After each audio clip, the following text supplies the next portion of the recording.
Escola dominical, feita pra mim, pra você. Espaço pra crescer e a Bíblia conhecer, sempre junto com você. Escola dominical,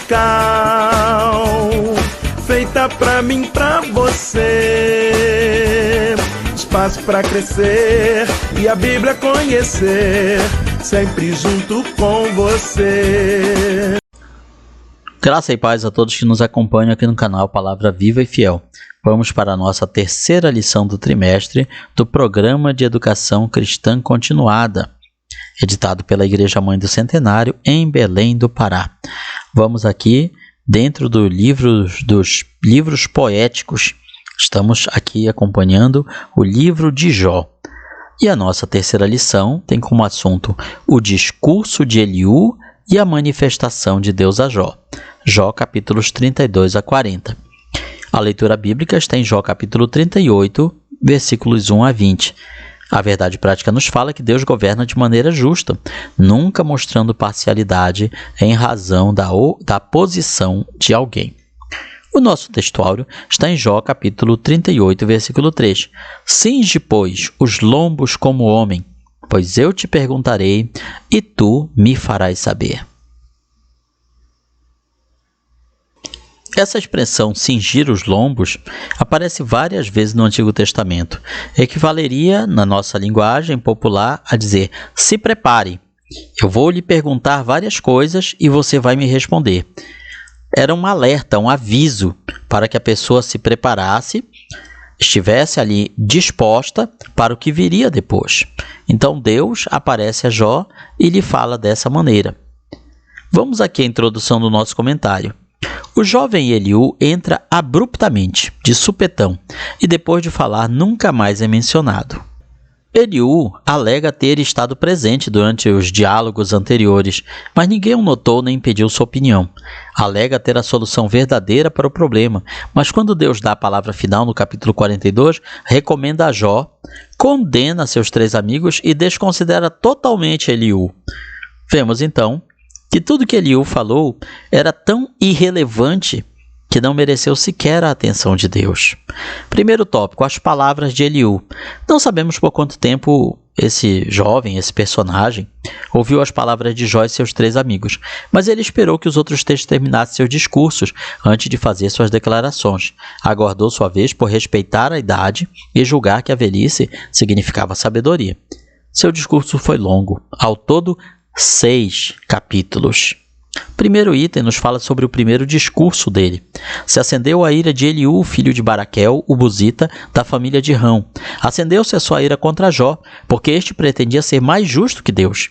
Então, nesse primeiro discurso, ele fala a todos os 4 participantes, Jó e seus 3 amigos. Aparentemente, os discursos de Eliú, melhor dizendo, ultrapassavam o acúmulo de sabedoria dos homens mais velhos. Eliú falava ousadamente, embora não fosse idoso em sabedoria, como outros supunham sobre si mesmos. Eliú não estava interessado em lisonjear os homens, nem Jó, nem seus amigos críticos, mas fingia falar as próprias palavras de Deus. Ele não aceitou a defesa de Jó, pois, em sua opinião, Jó não era inocente, conforme afirmava ser. Então, nesse ponto, Eliú partilhava da mesma ideia dos outros amigos de Jó. Ou seja, se o patriarca estava sofrendo daquele jeito, alguma coisa de errado ele tinha feito. Eliú estava indignado com Jó, porque se apresentava como alguém mais justo do que Deus. E seguindo esse raciocínio, a conclusão inevitável do argumento de Jó é que, visto que ele está certo na sua disputa com Deus, então Deus deve estar errado. Aqui nós vemos uma falácia do espantalho, porque Jó não disse isso claramente. Jó, em momento algum, se disse como mais justo que Deus. Jó, em momento algum, disse: eu estou certo e Deus está errado. Eliú coloca as palavras na boca de Jó de forma injusta. Portanto, esse personagem, Eliú, ele deturpa as palavras de Jó e atribui ao patriarca coisas que ele não falou. No segundo item, lemos sobre o segundo discurso de Eliú, capítulo 34. Ouvi, ó sábios, as minhas razões, vós instruídos, inclinai os ouvidos para mim, porque Jó disse: sou justo e Deus tirou o meu direito. Nesse discurso, Eliú tomou sobre si a terrível tarefa de instruir aqueles 3 amigos de Jó, homens dotados de suposta sabedoria. Em suas palavras, repetiu elementos de discursos que já haviam sido dados. Na opinião dele, Jó certamente era um ímpio. Então só aí já derrubava toda a validade da fala deste personagem. Eliú fala que Deus não se importa com os bons mais do que com os maus e os trata como zombaria. Ou seja, para ele, Deus, tanto faz você ser bom quanto mal, ele não vai se importar. Outra heresia. Eliú ignora a situação particular de Jó e trata de generalidades. A maior parte da sua fala é de coisas genéricas, óbvias. Defende o direito de Deus a agir com soberania, um ponto que Jó nunca colocou em dúvida. A soberania de Deus. Deus pode fazer o que ele quiser, com quem ele quiser, a hora que ele quiser. Jó nunca contestou isso. Eliú acusou Jó de falar com ignorância e rebeldia, apesar de Deus não haver em momento nenhum repreendido seu servo por tais atitudes. Eliú diz que Deus está dando aos pecadores aquilo que eles merecem e deseja que Jó seja mais provado ainda. Então veja que nesse ponto, Eliú acaba se irmanando, entrando em harmonia com as falas dos amigos de Jó anteriores, como vimos na lição passada.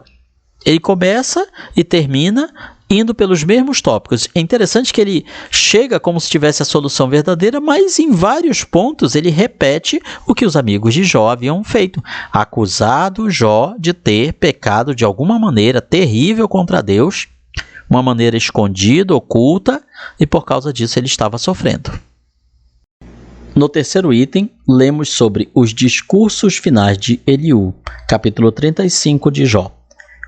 Jó continua calado, enquanto Eliú prossegue com suas palavras severas. Ele até acusa Jó de proferir palavras vãs e ignorantes. Ao dizer que Jó não poderia justificar-se perante Deus, Eliú diz ainda mais ao patriarca que só gritos vazios Deus não ouvirá. Ele aconselha, sugere, recomenda ao patriarca que entregue tudo a Deus e espere nele, que pare de proferir palavras imprudentes, porque Deus, na realidade, não está sendo tão severo assim com ele. Então veja que a argumentação de Eliú, ela se mostra misturada de elementos corretos e outros falsos. Eliú prossegue descrevendo o fim dos ímpios, dizendo que no fim das contas, no final de tudo, os ímpios serão castigados. Os ímpios vão se dar mal.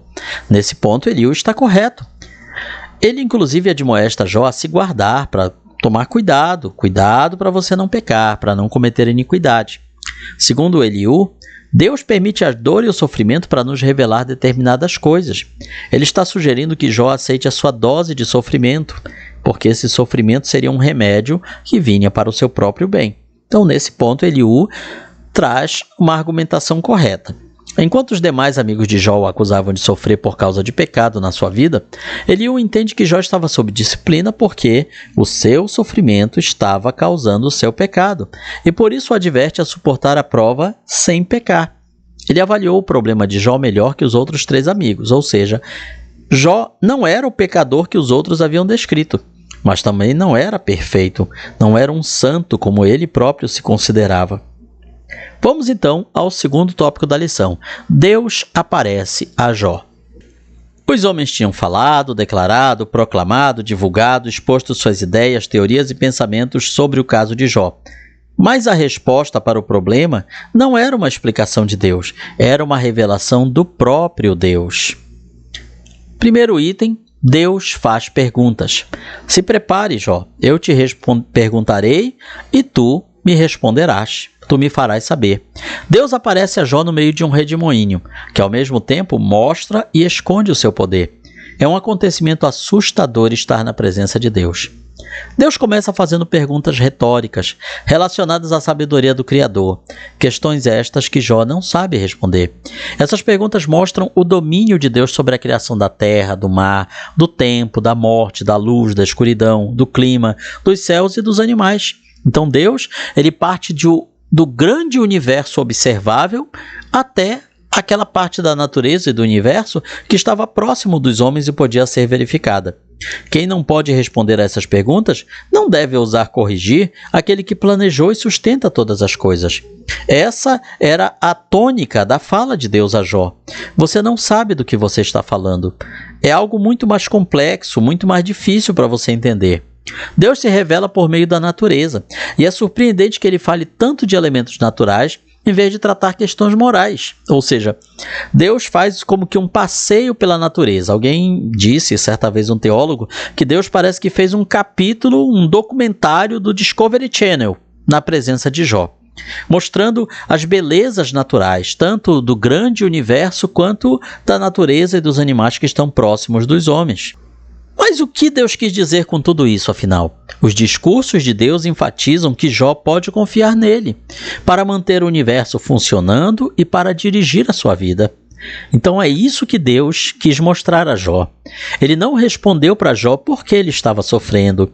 Ele nada falou sobre, digamos assim, o desafio que Satanás havia feito. Nada disso. Deus simplesmente mostrou a Jó que ele criou todas as coisas e ele sustenta todas as coisas pelo seu poder. Então, podemos confiar nele. Não importa o que aconteça.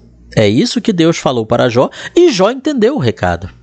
No segundo item, fala quem criou o universo. Onde estavas tu quando eu lançava os fundamentos da terra? Me diz, se tem entendimento, sobre que estão fundadas as suas bases. Quem lhe assentou a pedra angular? Quando as estrelas da alva, juntas, alegremente cantavam e rejubilavam todos os filhos de Deus.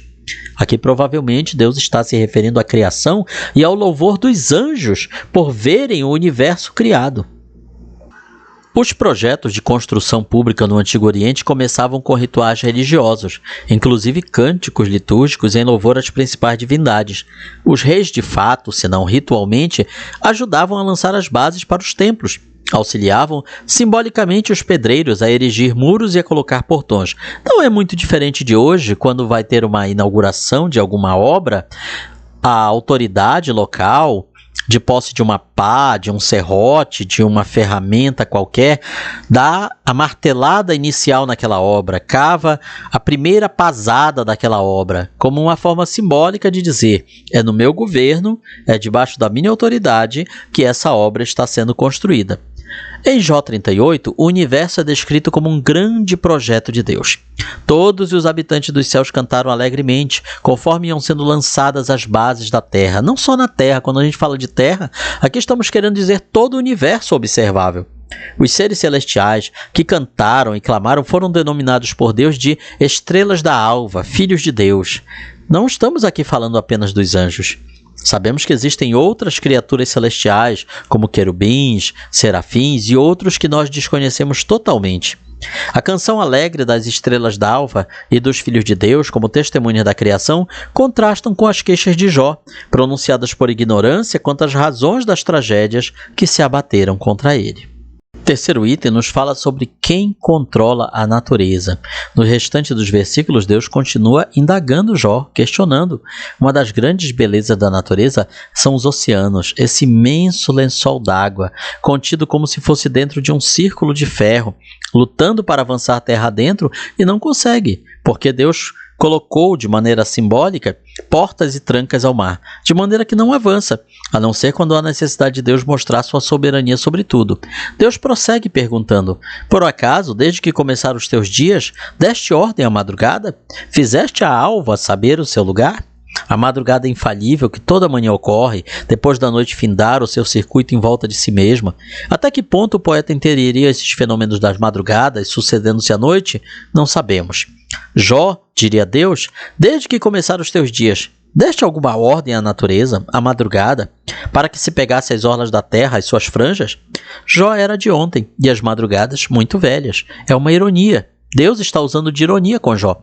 A seguir, descreve-se o efeito da madrugada sobre o ímpio, que só ama as trevas, onde vive cometendo seus pecados. Para eles, a noite é sempre desejável, não as madrugadas. O terceiro tópico, Deus continua a falar. Os discursos de Deus são dirigidos exclusivamente a Jó. Uma resposta que Jó considerava tardia, a um pedido que fizera repetidas vezes, pedido este que foi sua palavra final. primeiro item nos fala da limitação humana. A petição de Jó tinha sido para que se apresentasse como se fosse um tribunal, com uma acusação formal, com itens específicos aos quais se dispunha a responder. Jó queria um veredito do seu juiz para declarar que ele era inocente. Deus não dá nenhuma das duas coisas a Jó. Interessante isso. Ele não atende o desejo de Jó. Ele fala com Jó, mas nos termos divinos. A forma do interrogatório cruzado entre Deus e Jó pode às vezes soar como uma acusação de que Jó, estultamente, ou seja, sem sabedoria, obscurecera os desígnios de Deus com palavras sem conhecimento, ou seja, que Jó, no seu desabafo da sua aflição, estava como querendo dizer que Deus não sabia fazer as coisas. Se Jó tivesse vivido desde a criação do universo, talvez soubesse responder alguma das perguntas que Deus fez. Mas, no entanto, Jó nunca fingiu ter semelhante conhecimento. Todas as perguntas feitas pelo Criador a Jó são, na verdade, um bondoso convite a ter plena confiança na soberania, no poder divinos. Jó deveria aceitar suas próprias limitações e deixar que Deus seja Deus. Será que isso é apenas para Jó? Com certeza não. Para nós também. O segundo item do último tópico fala sobre a grandeza de Deus. Deus fala sobre o avestruz, uma criatura magnífica da natureza. Deus quer dizer ao patriarca que ele ainda tem muita coisa para aprender. É como se dissesse: contempla, Jó, a natureza, o mar, as estrelas, as nuvens, a neve, tudo. Você é um ser humano. Não compreende totalmente meus caminhos e propósitos. Acalme-se. Ouça as verdades ilustrativas do que você precisa saber. Depois você vai responder, se puder, caso consiga. Deus quer tornar claro para Jó que o avestruz, por exemplo, que era considerado pouco inteligente, desajeitado, mostra também a soberania de Deus na criação. Ao que parece, o avestruz tem uma forma arriscada de cuidar da sua cria, porque ele não cuida do ovo, ele enterra o ovo e deixa lá para germinar por si mesmo. No entanto, essa ave, que é a mais pesada de todas, apesar de não poder voar, ela pode correr mais rápido que um cavalo veloz. Então, aquilo que ela tem desvantagem num campo, ela tem vantagem no outro campo. No terceiro item, sobre Jó e seu entendimento, Deus agora desafia a inteligência de Jó. Deus termina essa parte da pergunta questionando a Jó da mesma maneira que começou. Ele desafia o entendimento de Jó sobre como funciona a natureza. As aves são prova do maravilhoso poder e providência de Deus, e também os animais da terra. Jó não tinha ensinado o falcão como voar. As aves, elas já nascem sabendo voar. Quem as ensinou? Quem as ensinou isso? Deus. Não tinham... Quem as ensinou sobre para onde elas têm que migrar e qual o tempo? Os homens não ensinam isso para elas, é Deus quem ensina. Não era o comando de Jó que a águia construía seu ninho elevado num despenhadeiro da rocha. Jó não tinha dado à águia sua vista aguçada. Pela sua visão de longo alcance, seus olhos avistam desde longe, olhando não para o alto, mas para baixo, para sua presa. A águia é a única ave que faz seu ninho nas mais altas elevações rochosas das montanhas da Arábia do Norte e da Palestina. Se alimenta de animais vivos que apreende, despedaça e leva os pedaços aos filhotes. Esse poder natural e sagacidade nas criaturas, que não podemos explicar, nos obrigam a confessar a nossa própria fraqueza e ignorância e dar glória a Deus como fonte de tudo, de toda existência, poder, sabedoria e perfeição. Chegamos ao final desta lição com a seguinte aplicação pessoal: nenhum ato de Deus é sem um propósito. A nós o que cabe é reconhecer sua soberania. Não importa o que Deus fez na nossa vida, Deus deixou acontecer em nossa vida, Deus não deixou acontecer. Como diz a letra de uma canção, se Deus quiser, Ele é Deus, e se não quiser, continua sendo Deus. Jó aprendeu isso com a revelação de Deus. Mas será que nós estamos prontos para reconhecer a soberania de Deus e buscarmos nele o consolo para as nossas aflições nos momentos de luta e dificuldade? Esse é o nosso trabalho. A nossa missão é essa: reconhecer que Deus é soberano e que nossas vidas estão na mão dele para fazer o que ele bem quiser. Mas não importa o que ele faça, como falou o próprio patriarca Jó: ainda que Deus me mate, nele confiarei. Será que nós temos a capacidade de dizer a mesma coisa como o patriarca? Que Deus nos abençoe. Aqui está, portanto, o resumo da nossa terceira lição deste trimestre do Programa de Educação Cristã Continuada, estudando sobre os livros poéticos, ou também chamados livros de sabedoria, livros sapienciais. Na sua escola bíblica dominical, você com certeza vai aprender muito mais. Comente, curta, compartilhe este vídeo, espalhe a boa semente aos corações. Que Deus nos abençoe.